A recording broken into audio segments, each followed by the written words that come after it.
All we know is when we look at people with Hashimoto's and do samples of their thyroid, a lot of them, half to 3/4, they have some viral genetic material there. Thyroid samples from healthy people showed just as many and the same viruses as the Hashimoto's group. So to sit back and for someone, whether it's Brecka or anybody else, to say, well, viruses get into your thyroid and they cause Hashimoto's, and all you have to do is get rid of the virus and your Hashimoto's goes into remission. Ignore scientific reality.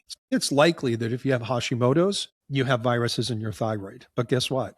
If you're alive, regardless of whether you have Hashimoto's, that statement is still true. So we can't use the presence of viruses in thyroid tissue as a distinguisher because everyone has it. Hey everyone, welcome to the Inflammation Nation podcast. I'm your host, Dr. Steve Noseworthy. One of the greatest obstacles to crafting health and wellness is identifying and controlling inflammation. It's at the core of all complex and chronic diseases. And it's the driving mechanism that underlies the most common symptoms that people like you struggle to overcome. Join us as we explore cutting-edge science and research to give you the information and tools you need to create the quality of life you want and deserve. And now, here is the host of Inflammation Nation, Dr. Stephen Noseworthy. Hey guys, and welcome back to the Inflammation Nation. If you're new here, make sure that you hit that subscribe and follow button right now so you don't miss any new content.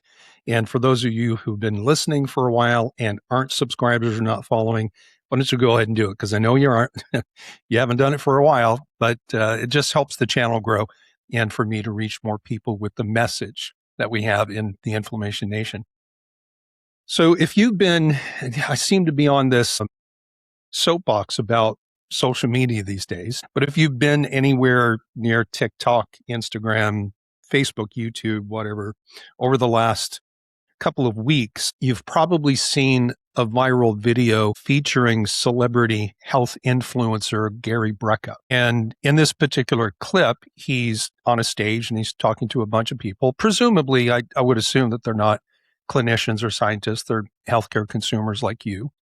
And he boldly claims that he's going to teach them more in 90 seconds than any endocrinologist understands about having Hashimoto's hypothyroidism. Now, let me pause right here because I do want to give credit where credit is due. Gary Brecka is I think he's a gifted, highly energetic communicator. He's built a massive following and platform, distilling complex concepts down into little bite-sized analogies for lay people. And analogies are great tools for teaching, for sure. I use them all the time. But when you stand up on a digital soapbox and you make a claim like, in the next 90 seconds, you'll know more than your endocrinologist, you better have your pathobiology right. And in this video, he asserts with absolute certainty that 5 specific things hide inside your thyroid cells. And then he names mold, mycotoxins, which are mold toxins, parasites, heavy metals, and viruses. And he uses the analogy of a criminal who has barricaded himself inside a room and claims that your immune system makes antibodies to your thyroid cells to break down the door and destroy the thyroid cell just to get to the criminal hiding inside. And again, the criminals in this case would be mold, mycotoxins, parasites, heavy metals, and viruses. And it sounds clean, it sounds logical, and it makes for great social media reels and shorts. But the only problem is that important parts of the story are factually incorrect.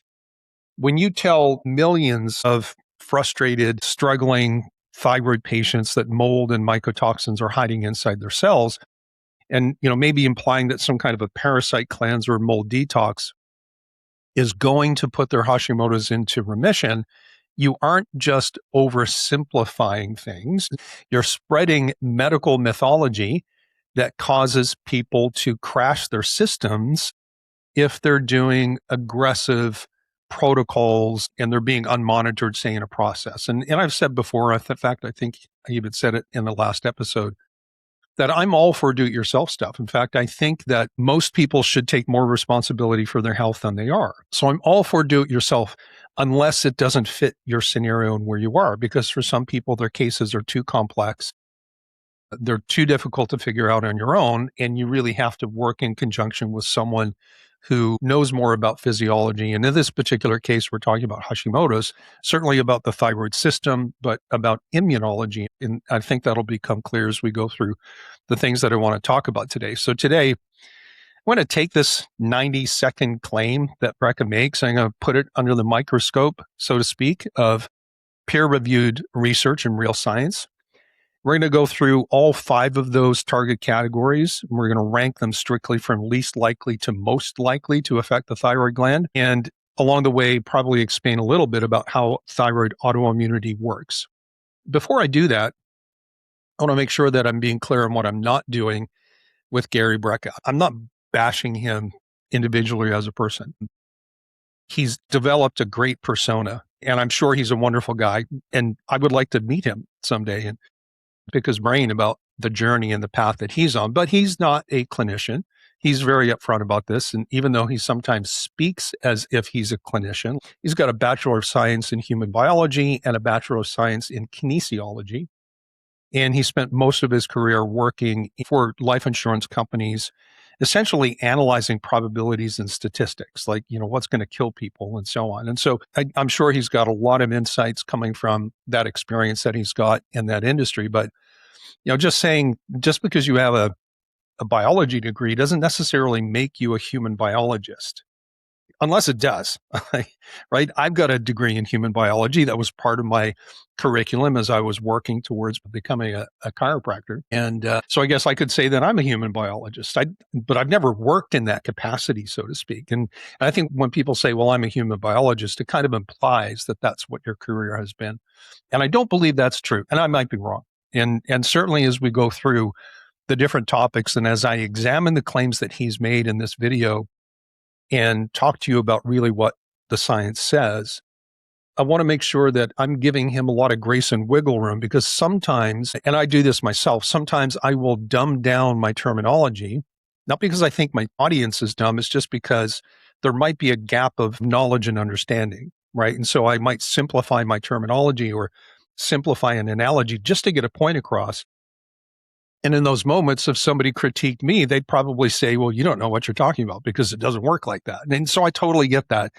And again, I just want to set the record straight before I get started on this. I have a lot of respect for what Gary Brecka has accomplished, but he's not a clinician. And wiggle room and grace for wherever there needs to be wiggle room and grace. So let's break the list down. And again, we're working from things that are least likely to affect you and your Hashimoto's, if that's what you have. And honestly, these rules that we're going to go through, or these topics, they apply to any autoimmune disease.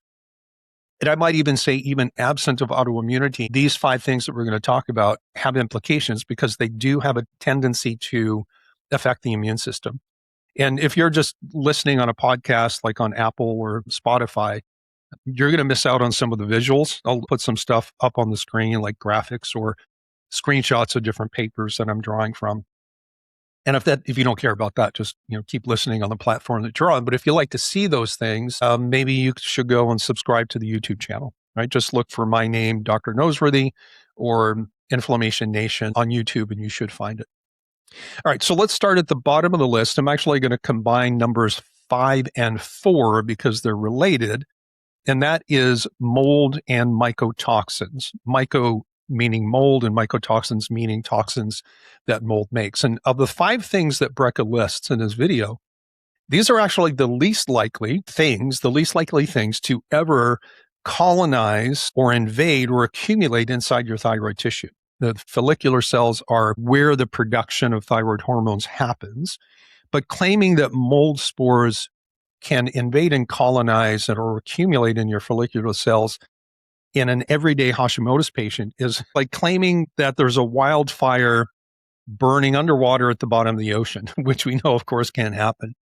And this statement that he makes about mold spores getting into the thyroid gland, into these follicular cells, it just ignores basic anatomy and physiology and biology. First off, the thyroid gland is enclosed in a dense, tough, very fibrous capsule, which makes it difficult for some things to get in. Now, granted, it has a rich vascularization. It's got a really dense blood supply, so certainly things can get into the thyroid gland through that way.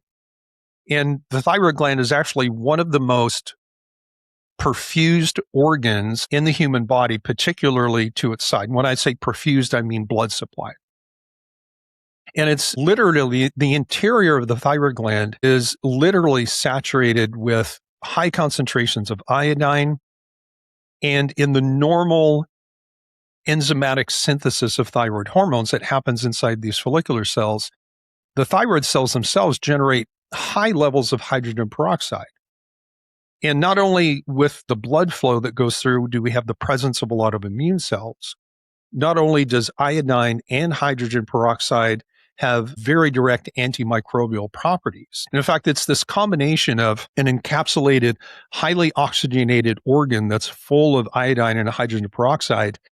That environment is inherently resistant to infection. It is possible, certainly, to infect the thyroid. In fact, there's in the clinical differential, when we see somebody with an acute thyroiditis, particularly if they've had that after like catching cold or having the flu, then that raises the potential or possibility that they have an infectious thyroiditis.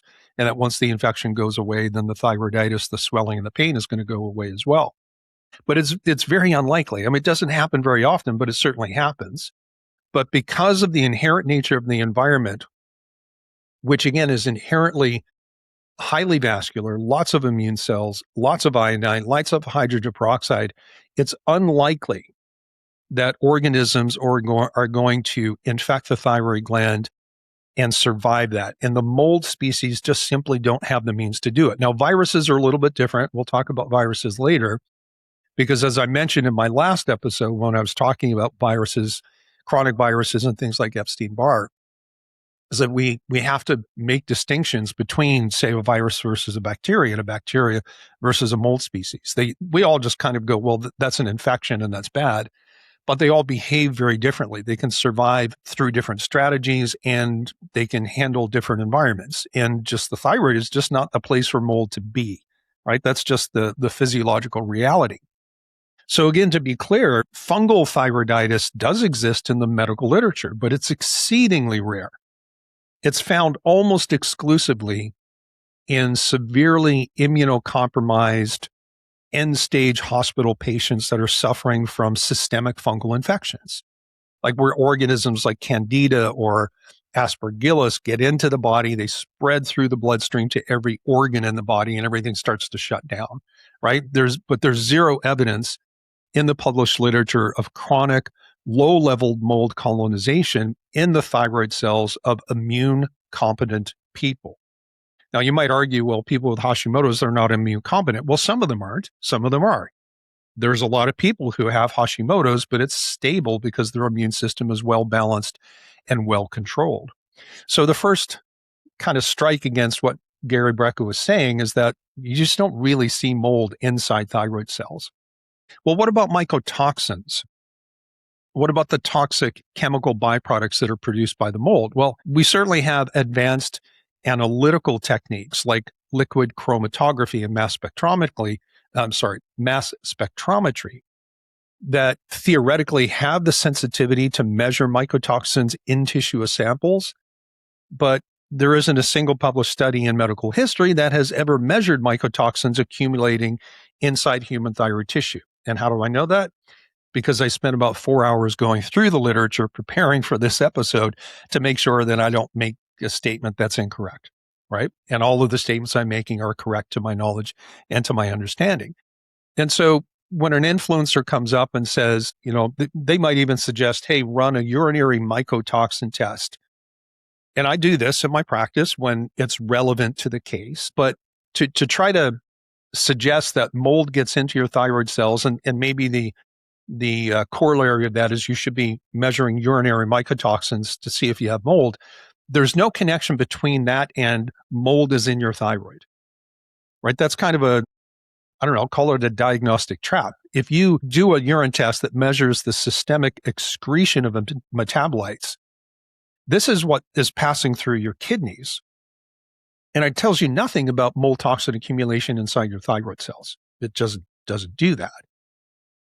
Now, it doesn't mean that mold and mycotoxins are irrelevant to your thyroid. They very well may play a role, but it's through other mechanisms other than invading thyroid tissue and causing autoimmunity, right? The mechanism is more indirect based on how mold and mycotoxins create unfavorable immune and inflammatory responses that may intersect with the autoimmune response.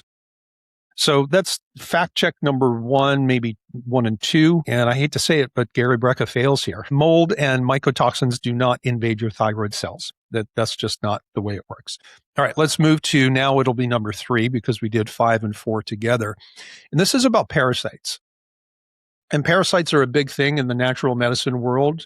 It's kind of been a long-standing thought that parasites can be quite problematic. And certainly there are some people, and people that I've met have been, say, students in my seminars, whether they're actual students in medical school or chiropractic school or acupuncture school, or they're actually in practice. There is this somewhat prevailing thought. It's a little bit outdated, but it's still fairly common for any given practitioner just to focus on one thing. Like you definitely have your everything is caused by mold people out there. You certainly have everything is caused by parasite people out there. And you have everything is caused by heavy metals like mercury people out there. And listen, those, if they choose to run their practice that way, even if they believe it themselves, they're still going to help a lot of people, because if they do the right marketing and reach the right circles, they're going to draw to them people who prove their own opinion. It's almost like a self-fulfilling prophecy. Is I'm really loud and consistent in saying parasite, parasite, parasite, or mercury, mercury, mercury. And enough people with those problems come to see me and I help them with that and they get better. It just reinforces my thought that yes, everything is caused by parasites. Everything is caused by mercury. And it's very easy in this industry. And I'm sure our business, if you will, is not the only industry that is not immune to this, but there is a real danger of seeing the world through your own lens of experience and perspective, or to live in your own bubble, where if you live and think and breathe it every single day that parasites cause all human suffering, then that's just the world you see. And I think it's a mark of a good clinician to step out of that and try to look at things with a different set of eyes. I'm going off on a little bit of a tangent here. So let me get back to the thing that we're talking about. So in Brecka's video, he claims that parasites, like these other things, kind of barricade themselves, inside your thyroid cells, acting like a criminal who's hiding behind the couch. And this causes the immune system to attack and destroy the thyroid cell trying to get to it, like police breaking down a door to get to the criminal who's inside. And I'll say that, in this particular one, Brecka's probably half right. Right? Direct physical invasion of thyroid glands by parasites does happen, but again, it's exceptionally rare. And again, this is all documented in the medical literature, and I spent hours fact-checking myself. The only way to diagnose parasites in the thyroid gland is to do a tissue biopsy and to look at that sample under a microscope. And according to my reading of the literature, if it's there, it's pretty easy to find. It's not like you have to guess, but it's not like your doctor or I, in my scope of practice, I can't order a fine needle biopsy. I can order MRIs and blood tests and all that kind of stuff, but I can't do things that are invasive. But you're not going to get a medical doctor who says, "Oh, I think you got a parasite in your thyroid. Let's take a biopsy and see."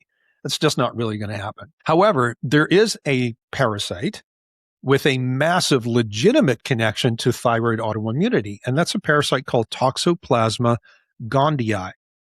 And Toxoplasma is a parasite that infects roughly about 1/3 of the global population. And in recent studies, including a major 2025 study, revealed that about 70%, like 69.5% of hypothyroid patients tested positive for Toxoplasma antibodies, compared to only 35% of healthy people who didn't have hypothyroidism. And that means for you, if you have true hypothyroidism, most of which is Hashimoto's, you're about twice as likely to have antibodies to Toxoplasma on a blood test. That's kind of crazy, twice as likely. But here is where that barricaded criminal analogy kind of completely breaks down, because Toxoplasma doesn't drive Hashimoto's by invading the cells and holding your thyroid cells hostage forcing your antibodies to shoot through the door. It drives Hashimoto's autoimmunity primarily through what's called cross-reactivity or molecular mimicry and immune dysregulation. Now, if you haven't heard these terms, cross-reactivity and molecular mimicry refer to the same thing. And this is a situation where two things at a molecular level look enough alike that the immune system can't distinguish them. It's like a case of mistaken identity. So again, toxoplasma doesn't really invade the thyroid tissue and cause the immune system to break down the door to get to it, and in so doing, destroy the thyroid cells. It drives autoimmunity predominantly through cross-reactivity, molecular mimicry, and immune dysregulation, right? So these toxoplasma proteins share an amino acid sequence with the thyroid autoimmune targets that are called TPO and thyroglobulin. And again, let me just pause here. If you've not heard this before and you think you have Hashimoto's or someone told you you did, there are two antibodies that we test for to look for Hashimoto's. One is called thyroid peroxidase, or TPO, and the other one is an antibody against another protein called thyroglobulin. And both of these working together, this TPO is an enzyme, and the thyroglobulin protein, they work together inside the follicular cells to make thyroid hormones. So when you have an immune system that's attacking and destroying those things, you destroy your ability to make thyroid hormones to some degree, right? So with toxoplasma, the molecular structure looks enough like these TPO and thyroglobulin proteins that the immune system can't tell the difference. So you get a toxoplasma infection, and all of a sudden your immune system's attacking your thyroid because it thinks it's all the same thing, right? So when your immune system creates antibodies to fight off the parasite, toxoplasma, antibodies also target your thyroid in the sense of these proteins that are found inside it, right? And again, these are the characteristic antibodies of Hashimoto's. And furthermore, toxoplasma can live in your cells forever. Kind of like the viruses in Epstein-Barr we talked about with Epstein-Barr in the last episode, how it runs these genetic latency programs that allows it to persist in a cell in different stages.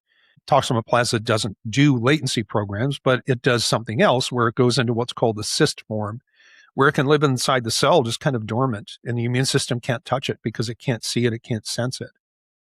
And so these latent toxoplasma tissue cysts can trigger an immune response that can make your thyroid cells label themselves as a foreign invader, tricking your immune system into thinking that the thyroid gland should be destroyed.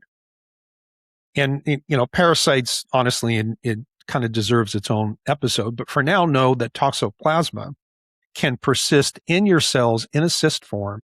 And there's no drug on the market that kills parasite cysts. They're in active development. They're trying to find that, but they have not yet. There are some herbal protocols that can be effective for the cyst form of parasites, but it's not like typically full eradication. A lot of the studies that when you look at things like extracts of, say, curcumin or some things related to like glycyrrhiza or licorice extract, most of the studies say like, yeah, they've reduced the size of the cyst or the number, but it doesn't suggest complete eradication. But as of right now, there's no human study done on toxoplasma in humans and herbal medicine. Everything was either done in a lab, in a petri dish, or on like a lab animal, like a rat. There's no human studies. That doesn't mean that we don't just discount the animal studies, because a lot of medical research is done that way. And then we kind of translate that or project that into humankind. It also doesn't mean that herbal parasite protocols don't work.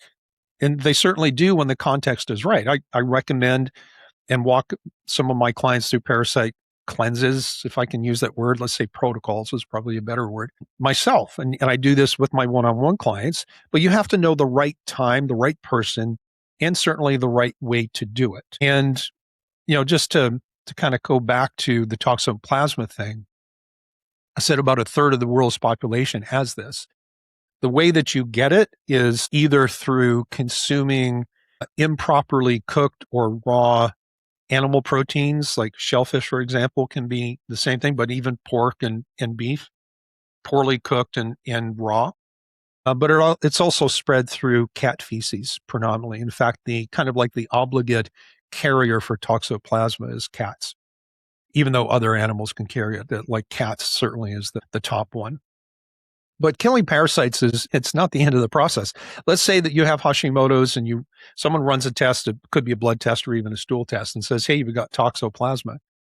And you go through a protocol and you're successful in getting rid of it.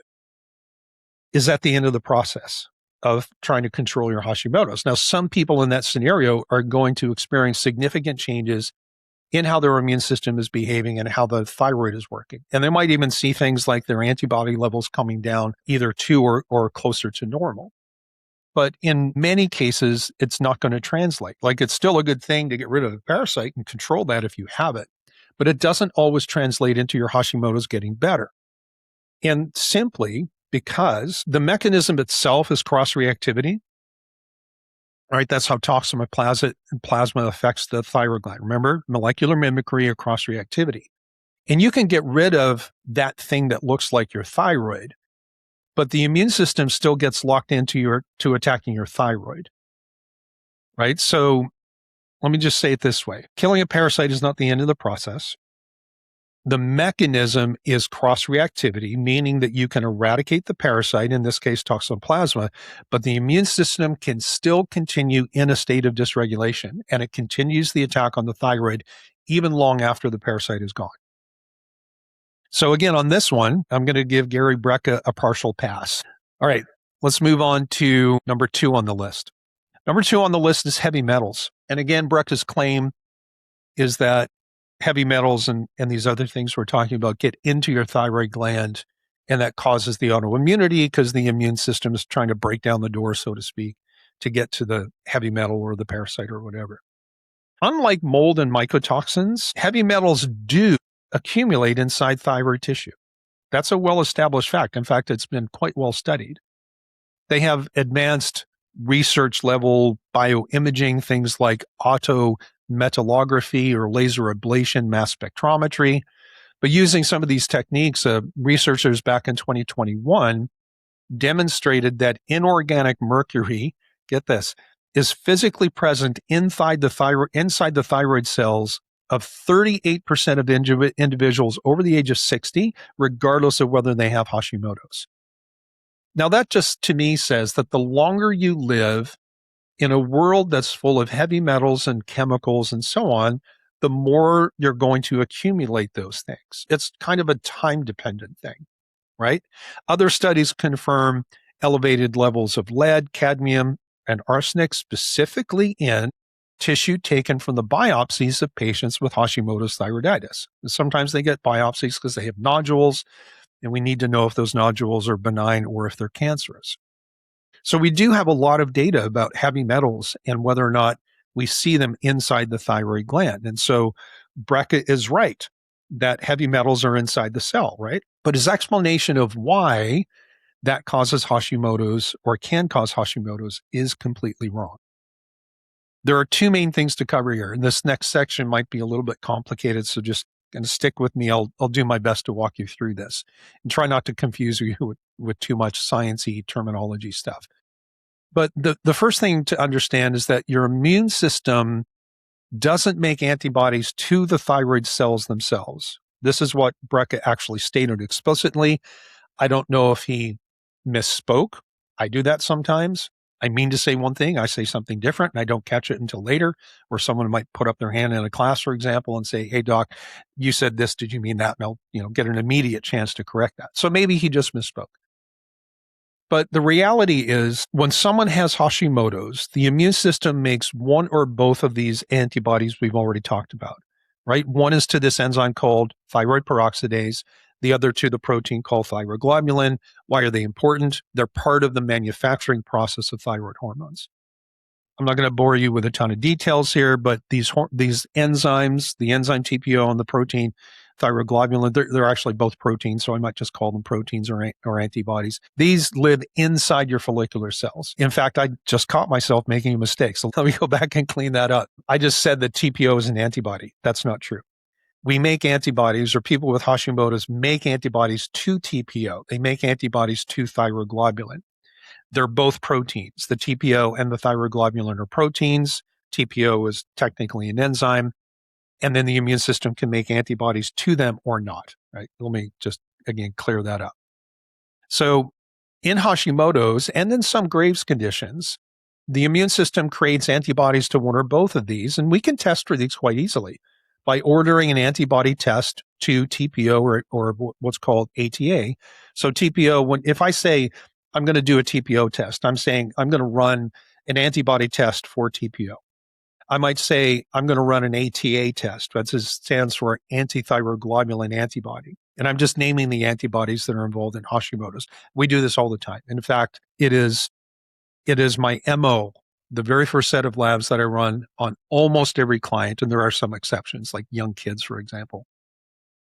All of my adult clients, we do a full thyroid panel and we check for these antibodies just because it's so prevalent to have thyroid issues, and the vast majority of thyroid problems are from Hashimoto's. And so we better figure that out early on. I don't want to miss that and just think about it 2, 3, 4, 5, 6 months into someone's program.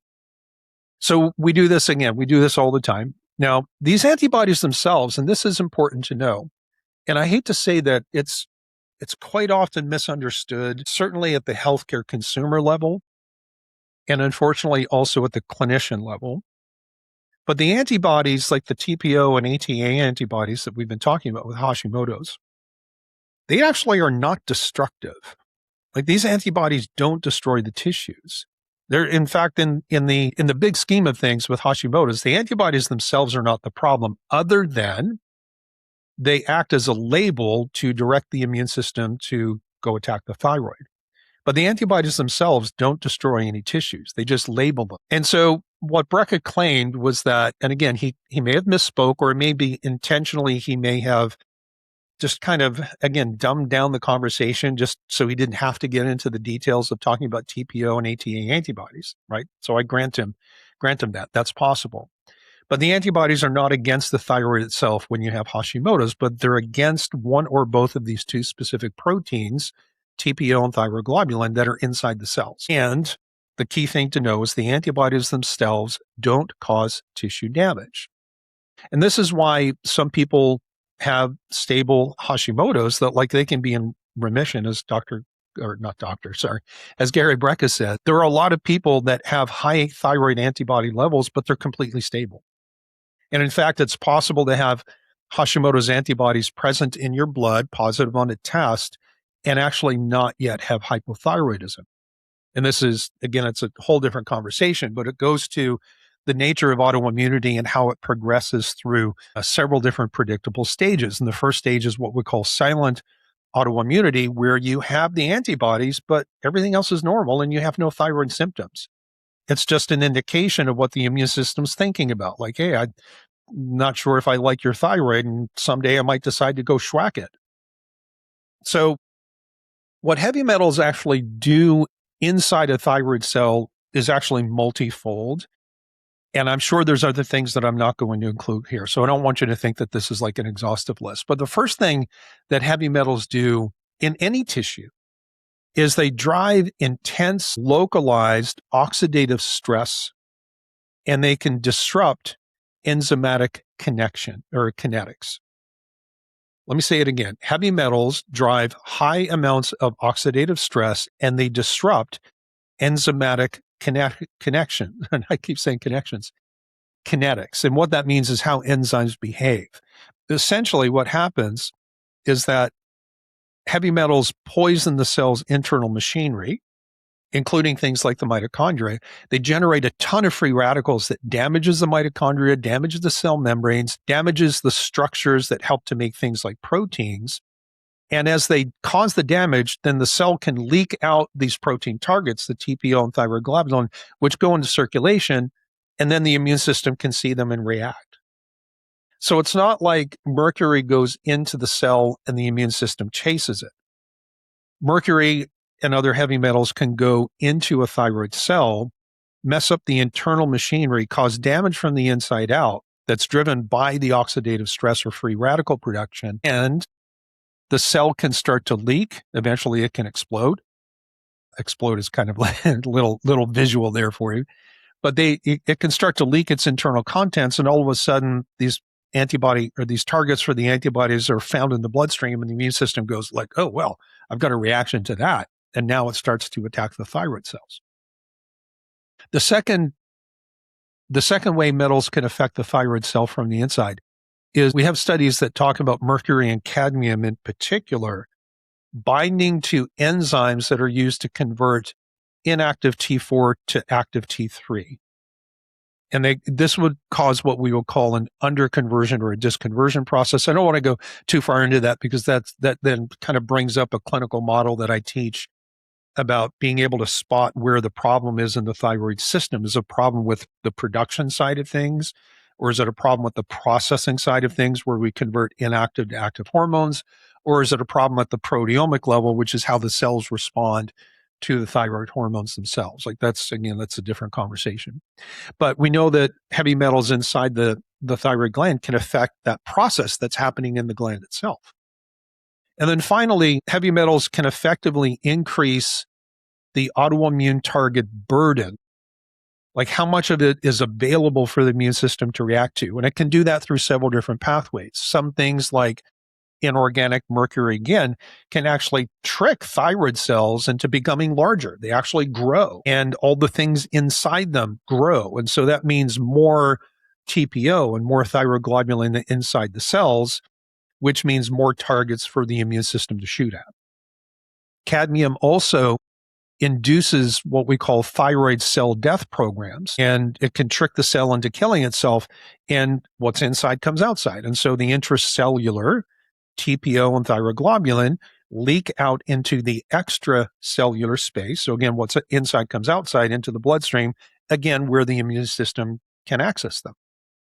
And then finally, there are positive correlations in women with Hashimoto's between levels of lead in their body and TPO antibodies and cadmium and antibodies against thyroglobulin. And this suggests that these heavy metals specifically enhance the autoimmune response itself. And from a diagnostic perspective, while commercial blood or urine heavy metal panels measure circulating or recently excreted metals, they tell you nothing, absolutely nothing about how much of those metals are trapped inside your thyroid cells. Right? Same thing with the mycotoxins. Yeah, we can measure it in urine, but that doesn't mean it's inside your thyroid gland, or we get an idea of what is inside your thyroid gland.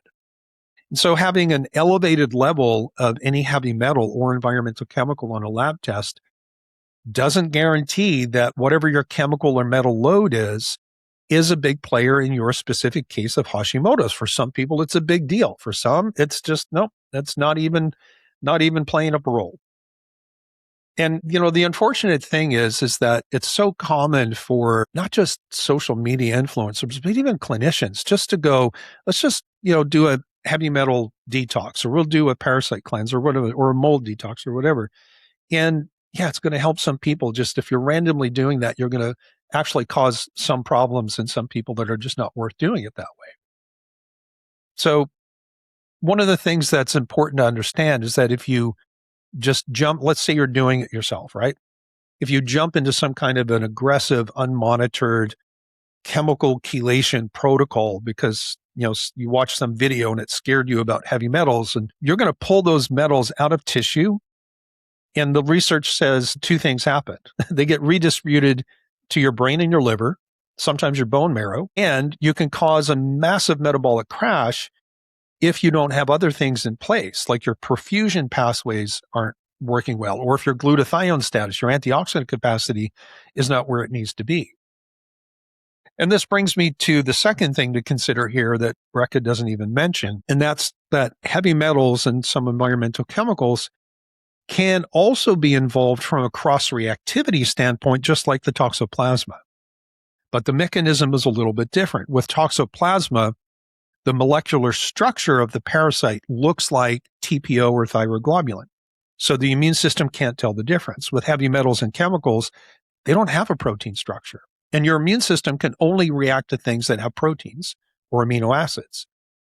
So what the research in the field of environmental medicine confirms is that heavy metals and chemicals can actually bind to our own tissues.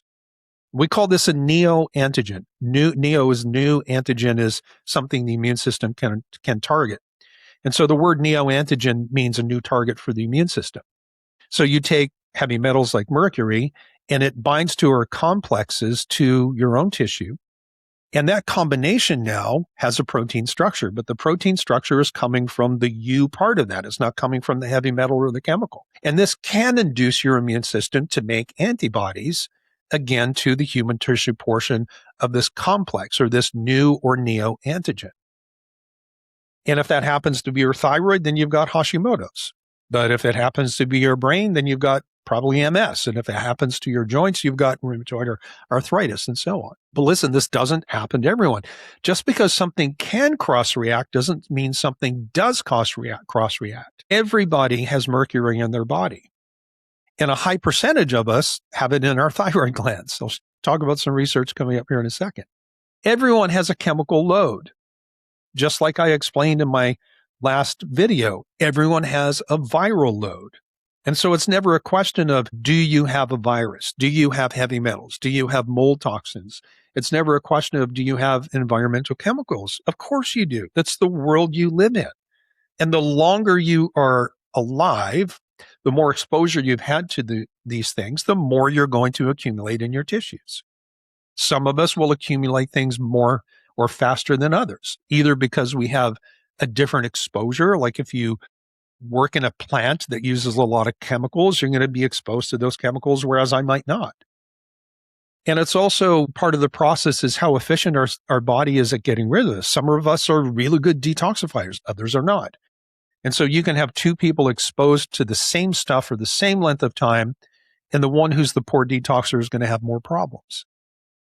So there's so many more things to think about than just, oh, here's the list of 5 things and fix these and your Hashimoto is going to go into remission. It just doesn't work that way. I wish it did. It would make my life a lot easier. So as far as fact-checking Brecka on his statements about heavy metals, he gets a partial pass on this one too. He's got some things right, but he's missed a lot of stuff. And now finally, we arrive at number 1, the big thing on the list. And this is the category of the highest volume of direct, almost bulletproof tissue evidence, and that is intracellular viruses. Now, research studies use different strategies like PCR testing, like the same type of testing that became widely understood or known through the whole COVID scenario, like PCR. So it's a way to amplify genetic material so they can count it. So things like PCR, what's called immunohistochemistry and in situ hybridization techniques, not that we really care about what these things are, but anyways, these different techniques and studies show that anywhere from 53 to 75% of thyroid biopsy and thyroidectomy specimens harbor viral genetic material. Think about that. Half to 3/4 of every thyroid biopsy and thyroidectomy sample that was studied has some kind of viral genetic material. And in some people, it was 1 virus, but in most people, it was at least 2, sometimes more.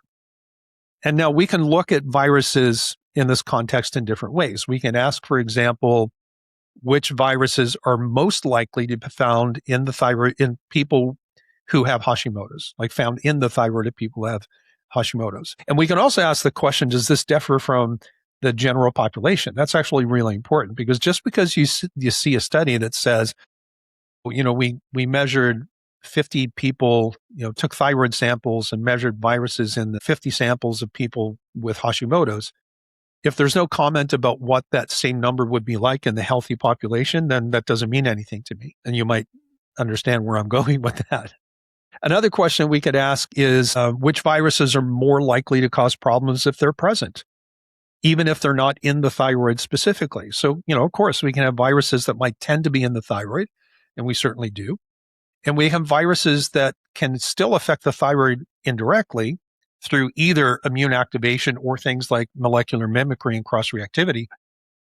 And so again, there's different ways for viruses to affect it. So for the first question, the answer is really clear. And that first question was, what viruses are most likely to be found in the thyroid of people with Hashimoto's? There was a 2022 study, so fairly recent.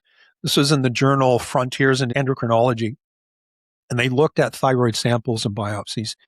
And they found enteroviruses, and that's a whole family, and there's too many of them in research studies like this to break them down into individual ones, but probably the most common one is what's called Coxsackie virus B.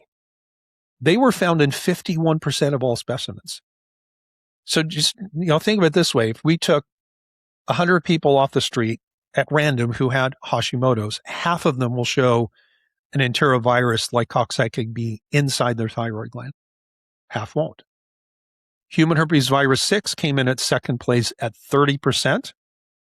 And then another virus called the B19 or the human parvovirus came in at 22%.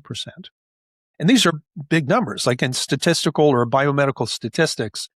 These are big numbers that we have to pay attention to. But the presence of the virus in thyroid tissue might not be enough. It might not be enough for us to say that this is actually a clinical problem. And in fact, the authors in that study concluded it remains to be established whether the detected viruses represent causal agents, possible cofactors, or simple bystanders. Meaning that, we don't know if this is actually causing it. All we know is when we look at people with Hashimoto's and do samples of their thyroid, a lot of them, half to 3/4, have they have some viral genetic material there. Now, the reason why they said we can't make any conclusions whether or not this causes it or not is for one reason. And that's because thyroid samples from healthy people showed just as many and the same viruses as the Hashimoto's group. So to sit back and for someone, whether it's Brecka or anybody else, to say, well, viruses get into your thyroid and they cause Hashimoto's, and all you have to do is get rid of the virus and your Hashimoto's goes into remission.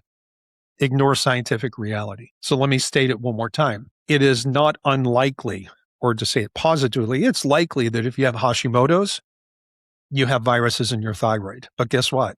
If you're alive, regardless of whether you have Hashimoto's, that statement is still true. So we can't use the presence of viruses in thyroid tissue as a distinguisher because everyone has it. And that begs the question, well, why is it a problem, right? So again, I said the virus itself is not the problem. It's actually how the host's immune system responds to it. If I don't have Hashimoto's and I have the same viral load inside my thyroid gland as other people who have Hashimoto's, what's the difference? It's not the viral load. It's how my immune system is responding versus somebody else's. And this is actually confirmed by other studies that show for people with autoimmune thyroid disorders, their cells and their immune system react differently than everybody else's. And one way is by upregulating the production of proteins that create what we might call an eat me signal. Like imagine that, something's floating around in your bloodstream and it's got a label on it that says eat me, or I'm a foreign invader, or I shouldn't be here. And then the immune system sees that and goes and attacks and destroys it. And so one way that viruses can affect people with Hashimoto's is by tricking the thyroid cells itself to display this eat me, or I'm a foreign invader, I shouldn't be here signal. And that means that people with Hashimoto's with an intracellular virus, because of their immune dysregulation, are more likely to trigger the immune system to call in the troops and start wreaking havoc. Whereas for me, it doesn't work that way, even though I have the same virus in my same cells. Now, that's not the only way that a virus can be involved. In fact, the coronavirus has the strongest direct experimental proof of cross-reactivity with the thyroid. And there was a study published back in 2020 by two friends of mine who are friends and colleagues and mentors. These are Dr. Aristo Vigilani, who's a PhD immunologist, and Dr. Tatis Karazian, who is a best-selling author and PhD and chiropractor and functional medicine expert and so on and so on. But they demonstrated very quickly when COVID started, they demonstrated that human antibodies against coronavirus spike protein bind directly to TPO and thyroglobulin, and that there is direct cross-reactivity and molecular mimicry between coronavirus and thyroid proteins. So think about that for yourself, whatever that might mean to you. Viruses trigger Hashimoto's through, and this has been known for a long time, through 4 distinct, very well elucidated mechanisms. One is this cross-reactivity we've been talking about. Another one is called bystander killing. I'm not going to go into tons of detail on this stuff, but bystander killing is where what are called cytotoxic T cells kill virus-infected thyroid cells, and the inside, the guts of the cell come out and basically spill into the surrounding tissue, and the immune system starts to attack those things, and so that's called bystander killing. It would be like and I don't even want to posit an analogy for that. Another one is called epitope spreading, and as damaged thyroid cells spill their contents, the immune system gets exposed to these intracellular proteins that normally it never sees because they're inside the cells. And that generates a new wave of antibodies, right? And so the immune system tends to come in, or the attack comes in waves, which is a lot of times why we see people with Hashimoto's experiencing periods of I'm feeling worse and feeling better. And then there's the final category or way that we can see this happening is the abnormal expression of these signaling proteins. The technical name is the MHC class 2. MHC stands for major histocompatibility complex. And these are proteins that cells make so that the cell can signal to the immune system whether or not it's infected. So the way this generally works is that, let's say a virus infects a cell, any cell, doesn't have to be the thyroid. The cell itself will recognize that it's infected, and it will kind of chop up the virus and take a little protein fragment from that virus and stick it on the outside of the cell wall attached to this MHC class 2 protein. And that serves as a label on the outside of the cell that signals to the immune system, hey, there's something wrong with me. I've got an infection. And then the immune system will come in and it will destroy that in an effort to spread or stop spreading the infection. So obviously it's a complex multifactorial cascade of immune confusion and loss of regulatory control. Right? This is not just simple a police raid that's knocking down the door to get to the virus that's sitting inside the cell. It's not that simple. Now, for this one, as far as Gary Brecka goes, he gets a weak partial pass simply because it's not nearly as simple as he makes it sound. Hey, virus gets in your cell, kills the virus, and all of a sudden your TPO antibodies go back to normal. Yeah, sometimes that happens. Absolutely. Can't deny it. But it's not as easy as that, and it's not as simple as that. So overall, Gary Brecka's got part of the picture. He's got part of the picture of 2 items on his list, partially right, and he's got the other 3 totally wrong, unfortunately. And again, a lot of grace and a lot of wiggle room. So why do these distinctions matter so much to you as a healthcare consumer, right? Because if you believe these really simple analogies that you see in social media, and again, I use analogies all the time as I communicate with my clients because I want my clients to understand what's going on with their bodies. But if you believe this, kind of criminal in the room, the immune system's going to bash down the door to get to it, myth, if you will, you're naturally going to buy into the influencer solution, which is just kill the bugs and cleanse the metals, and you're going to go into remission. And for a lot of people, that protocol is going to leave them just kind of flatlined. They're just going to be wiped out and washed out, and their brain fog and their gut problems and their energy issues, that's all going to get worse. And then you have the uninitiated that'll say, well, hey, it's the die-off reaction. It just means it's working. Let's keep going. And as I said in my last episode, sometimes that is right, but you have to know the difference. Let me give you one huge caveat and warning to that. Remember how I said that heavy metals like mercury and environmental chemicals can bind to your own tissues, and this causes the autoimmune reaction, but to the human tissue portion of that complex, not to the metal or not to the chemical. In those scenarios, if you do a heavy metal detox and you start pulling chemicals and metals out of storage where your immune system can't see them, this is like giving gluten to someone with celiac disease. All it does is create more targets for the immune system to flare up against, and in this case, it's your thyroid that takes the hit. You don't put Hashimoto's into remission by waging war on your body, right? You put it into remission by stabilizing through a hierarchy of function. What systems are more important to work on first compared to other things? And when you build a stable foundation, then your immune system can start to regain its competence. It can naturally enforce its reactions against viral latency. It can, maybe stop generating cross-reactive antibodies. So maybe it's time for a grounded reality check, right? Stop taking advice from 90-second social media reels that are designed predominantly to drive engagement and feed the algorithms. And I am going to repeat things over and over and over and over again in these episodes, and I hope you don't get tired of me saying things like, you cannot out-hack a fractured and broken physiology. If your foundation is broken, you have to start there. And crafting wellness is not the same as managing a disease, and it's not the same as just killing bugs and doing detoxes. And it requires finding your root cause disruptors, evaluating your actual biochemistry, and moving step by step through some kind of a personalized health journey that, in the case of our conversation today, respects your immunology.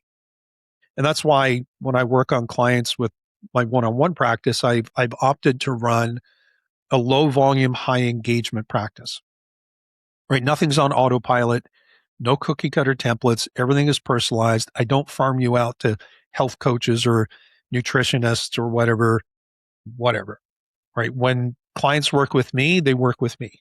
They deal with me directly, one-on-one. I'm the one ordering your diagnostics, doing the interpretation, reporting them back to you, setting up your protocols, and meeting with you routinely just to get updates and tweak protocols to make sure that we keep moving forward. So if you are ready to stop majoring in the minors, stop the endless internet and social media protocols, and fix the actual root cause mechanisms that are driving your chronic symptoms. If you are interested in that, you can reach out to me today, right? Look in the episode description right now. You'll find my direct phone number, my email, a link to my secure online web request form. You can click that link, fill out a private contact card that goes straight to my email, and let's see if it's right for you and I to schedule a one-on-one consult to see if it makes sense to work together. Well, that is it for today. I feel like I was on my soapbox for the last hour or so that I've been talking. Thanks for listening, guys, to the Inflammation Nation. Make sure you put your big rocks in first. All right, stay grounded, and I'll see you in the next episode. This podcast is for general informational and educational purposes only and does not constitute the practice of medicine in any form or capacity. No doctor-patient relationship is formed.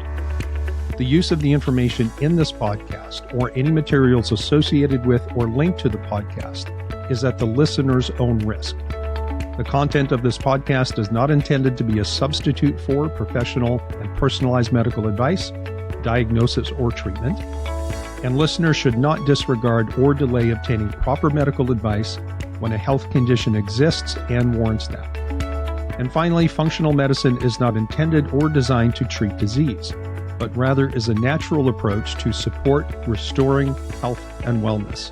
The use of diet and lifestyle modifications and nutritional supplementation is supportive or adjunctive care.